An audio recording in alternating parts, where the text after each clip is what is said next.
Muy buenas noches, queridos jóvenes. Hoy, día miércoles 4 de noviembre de 2020, nos toca hablar sobre la costumbre o derecho consuetudinario.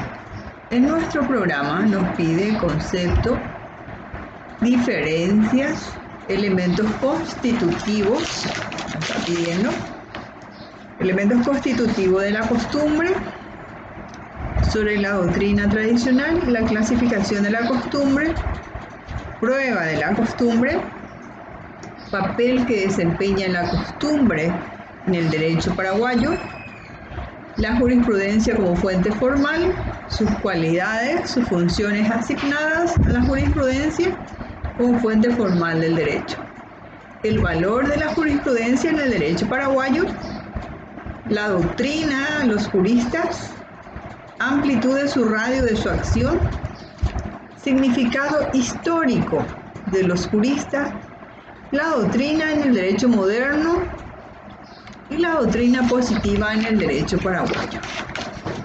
Esto nos habla en nuestro programa y vamos a empezar a desarrollar nuestra lección de la unidad 30.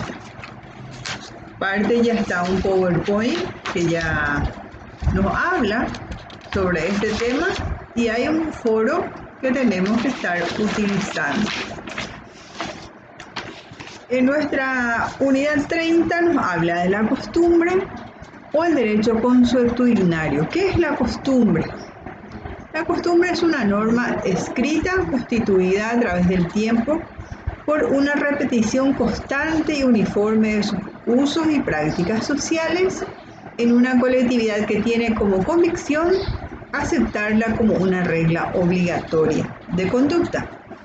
La elaboración de la costumbre es lenta, flexible e imprecisa. Hay una diferencia entre la palabra uso y la palabra costumbre. ¿Qué es el uso? El uso es un hecho. No todo uso es costumbre. El uso es un modo de proceder, es un elemento de la costumbre. Sin embargo, la costumbre es un hecho, pero no toda costumbre es un uso. Encontramos al elemento constitutivo de la costumbre sobre la doctrina tradicional, nos dice nuestro programa.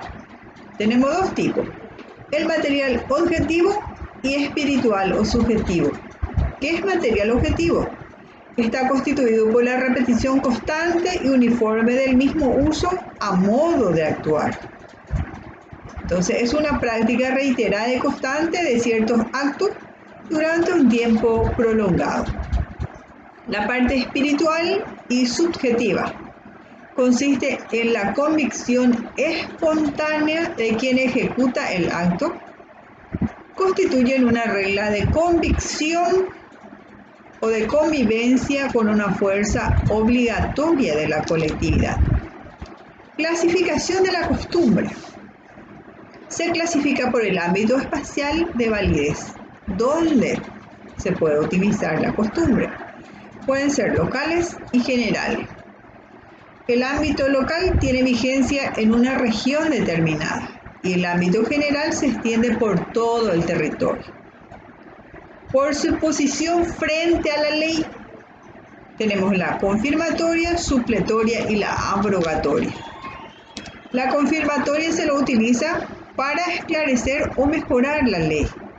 La supletoria, como su palabra lo dice, actúa dependiendo de la ley y se la utiliza para los casos contemplados en el derecho donde encontramos a las lagunas de la ley.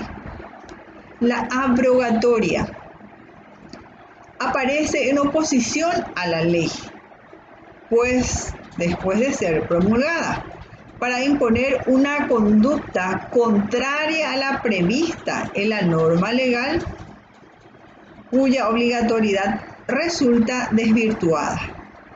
El derecho escrito no llega a identificarse en los usos sociales y lo hace caer en desuso. Prueba de la costumbre.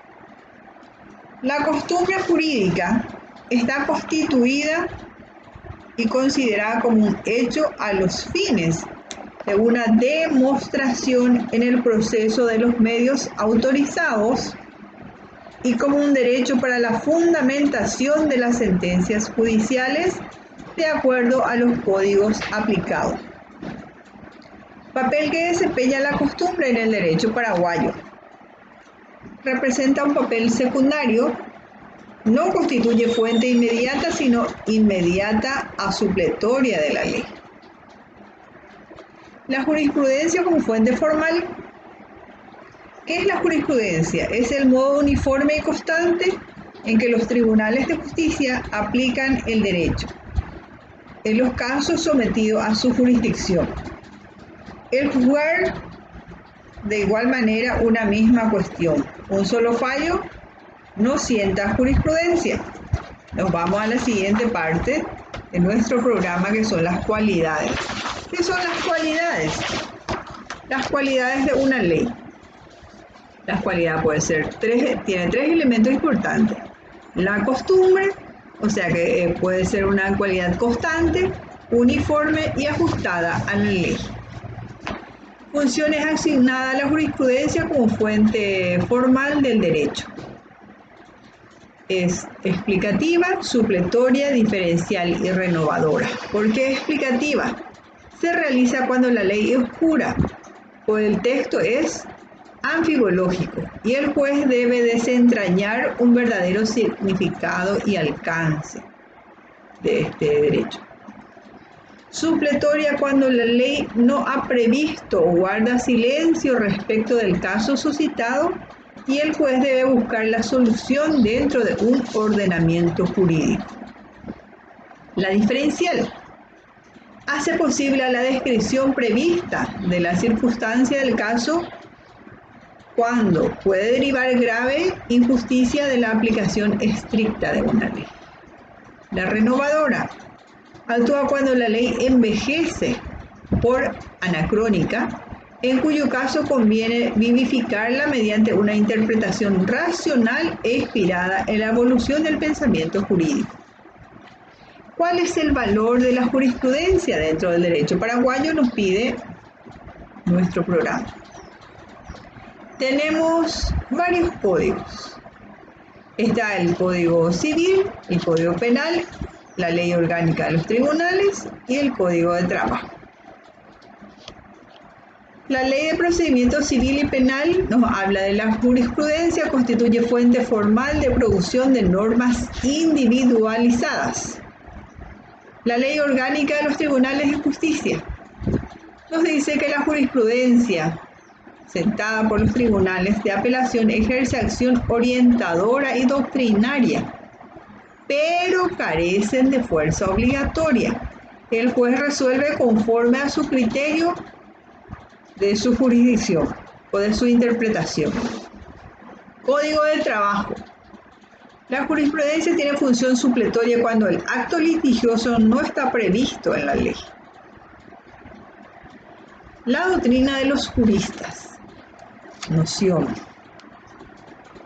Esta fuente de derecho está constituida por los estudios de carácter científico que realizan los juristas con la finalidad de sintetizar, interpretar y replicar las normas jurídicas.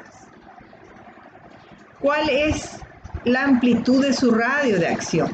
Se refiere a todo el saber jurídico en sus tres manifestaciones. Tiene una manifestación científica a través de los análisis de sistematización de las normas, permite inferir los principios generales que lo fundamentan. El principio empírico, cuando imponen un ordenamiento jurídico como todo un órgano coherente y lógico de interpretar. La amplitud crítico, indaga y valora el ordenamiento jurídico y su adecuación a la realidad social. ¿Cuál es el significado histórico de la doctrina de los juristas? Cuando hablamos de los significados históricos de la doctrina de los juristas, vamos a encontrar a varios pensadores, a varios filósofos que fueron estudiando la aplicación, la interpretación y la sugerencia dentro de la amplitud de una doctrina. La doctrina de los jurisconsulto tuvo un gran valor en Roma. Esta adquirió como fuente jurídica una importancia equiparable a la labor jurisprudencial. ¿Por qué? Porque los juristas expresores son los que dieron al derecho romano su época de mayor valorización, de valor esplendor. Las opiniones de estos grandes juristas romanos alcanzaron una autoridad y una fuerza suficiente para dirimir casos litigiosos. Dichas opiniones constituían una fuente jurídica formal del derecho pretoriano. Es uno de los legados más importantes durante la época de Justiniano. Se realizaron grandes trabajos de recopilación y síntesis.